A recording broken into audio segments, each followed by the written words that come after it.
ಈಗ ಇದೊಂದು ಸಣ್ಣ ಕಥೆಯನ್ನು ಹೇಳ್ತೀನಿ. ಒಂದು ಸಣ್ಣ ಕಥೆ. ಈಗ ಒಂದು ಹಳ್ಳಿ ಇರುತ್ತೆ.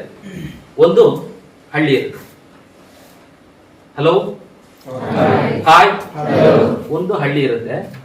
ಈ ಹಳ್ಳಿಯಲ್ಲಿ ಏನಾಗುತ್ತೆ ಅಂತಂದ್ರೆ ಆ ಹಳ್ಳಿ ಜನಗಳೆಲ್ಲ ಒಟ್ಟಿಗೆ ಸೇರ್ತಾರೆ. ಯಾಕೆಂತಂದ್ರೆ ಇತ್ತೀಚಿನ ವರ್ಷಗಳಲ್ಲಿ ಕಾಡು ಗೀಚಾಗ್ಬಿಟ್ಟು ಈ ಮರ ಗಿಡ ವನ್ಯಜೀವಿಗಳೆಲ್ಲ ಸತ್ತೋಗುತ್ತೆ. ಈ ಸತ್ತೋಗ್ತಿರೋ ಒಂದು ಸಂದರ್ಭದಲ್ಲಿ ಏನಾದ್ರು ಒಂದು ಪರಿಹಾರವನ್ನ ಹುಡುಕ್ಬೇಕು ಅಂತ ನೀವು ಹೋಗ್ತೀರ, ಆಯ್ತಾ? ಪರಿಹಾರವನ್ನ ಹುಡುಕ್ಬೇಕು ಅಂತ ನೀವು ಅಲ್ಲಿಗೆ ಹೋಗ್ತಾರೆ. ಪರಿಹಾರವನ್ನ ಹುಡುಕ್ಬೇಕಂತ ಹೋದಾಗ ಒಂದು ಬುಡಕಟ್ಟು ಸಮುದಾಯದ ಒಂದು ಹುಡುಗ ನಿನ್ನಂಗಿರ್ತಾರೆ, ಆಯ್ತಾ? ಅವನೇನ್ ಮಾಡ್ತಾನೆ, ನಾನೇನೋ ಒಂದು ಪರಿಹಾರವನ್ನು ಹೇಳ್ತೀನಿ ಅಂತ ಅಂತಾನೆ. ಆವಾಗ ಅವ್ನು ಏನ್ ಹೇಳ್ತಾನೆ, ಎಲ್ಲರೂ ಪಂಚಾಯತಿಗೆ ಆಗ್ತಿರುತ್ತೆ, ಕೂತಿರ್ತಾನೆ. ಆವಾಗ ಅವ್ನು ಏನ್ ಹೇಳ್ತಾನೆ ಅಂತಂದ್ರೆ, ನಮ್ಮ ಹಿರಿಯರೆಲ್ಲ ಈ ಕಾಡಿನಲ್ಲಿ ಏನು ಒಣಗಿದ ಇದಿತ್ತಲ್ಲ, ಗೆಲ್ಲುಗಳೆಲ್ಲ ಇರುತ್ತಲ್ಲ, ಅದನ್ನೆಲ್ಲ ಕಡಿದು ತೆಗೆದು ಸೈಡಿಗೆ ಆಗ್ತಾ ಇದ್ರು. ಮತ್ತೆ ಈ ಕಾಡ್ಗೀಚ್ ಆಗದಂಗೆ ಈ ಕಂದಕಗಳು ಅಥವಾ ಡ್ರೈನೇಜ್ಗಳೆಲ್ಲ ಮಾಡ್ತಾ ಇದ್ರು. ಆ ಟೈಪ್ ನಾವು ಮಾಡೋಣ ಅಂತ ಅಂತಾನೆ. ಇವನೇ ಅವನು ಸಣ್ಣ ಹುಡುಗ, ಇವನ್ ಮಾತೇನು ಕೇಳೋದಂತ ಕೆಲವರು ನೆಗ್ಲೆಕ್ಟ್ ಮಾಡ್ತಾರೆ.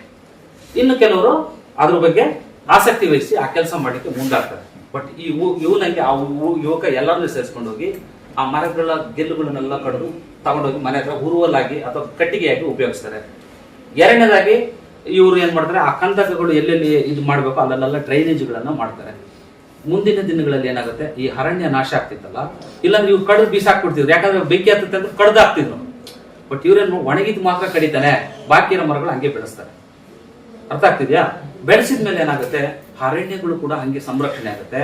ಜೊತೆಗೆ ಇವನು ಈ ನಾಯಕತ್ವ ಕೂಡ ಡೆವಲಪ್ ಆಗುತ್ತೆ.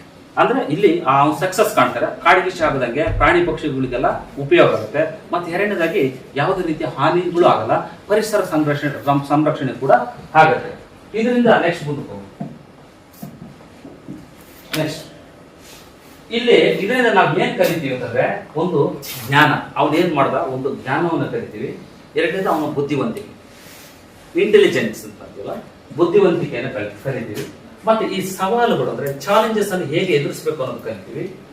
ನೆಕ್ಸ್ಟ್ ಈ ಸಣ್ಣ ತಂಡಗಳನ್ನ ಮಾಡಿ ಸ್ಮಾಲ್ ಟೀಮ್ ಮಾಡ್ಬಿಟ್ಟು ಹೇಗೆ ನಾವು ಅದನ್ನ ಸಕ್ಸಸ್ ಆಗೋ ಅನ್ನೋದು ಕೂಡ ಈ ಕಥೆಯಿಂದ ಕಲಿತೀವಿ. ಅರ್ಥ ಆಯ್ತಾ?